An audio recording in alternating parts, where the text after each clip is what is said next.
मी सुनेत्रा अजित पवार गांभीर्यपूर्वक प्रतिज्ञा करते की कायद्याद्वारे स्थापित झाले आहे अशा भारताच्या संविधानाबद्दल मी खरी श्रद्धा व निष्ठा बाळगीन। मी भारताची सार्वभौमता व एकात्मता उन्नत राखीन।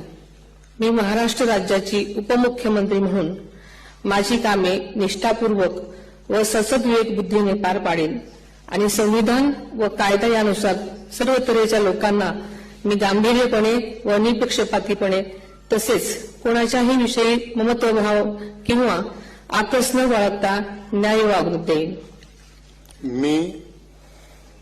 मी सुनेत्रा अजित पवार गांभीर्यपूर्वक प्रतिज्ञा करते की महाराष्ट्र राज्याची उपमुख्यमंत्री म्हणून माझ्या विचारार्थ आणली जाईल किंवा मला ज्ञात होईल अशी कोणतीही बाब अशी उपमुख्यमंत्री म्हणून माझी कामे यथायोग्य पार पाडण्यासाठी आवश्यक असेल ते खेरीज करून एरवी मी कोणत्याही व्यक्तीला किंवा व्यक्तींना प्रत्यक्षपणे वा अप्रत्यक्षपणे कळवणार नाही किंवा त्यांच्याकडे उघड करणार नाही।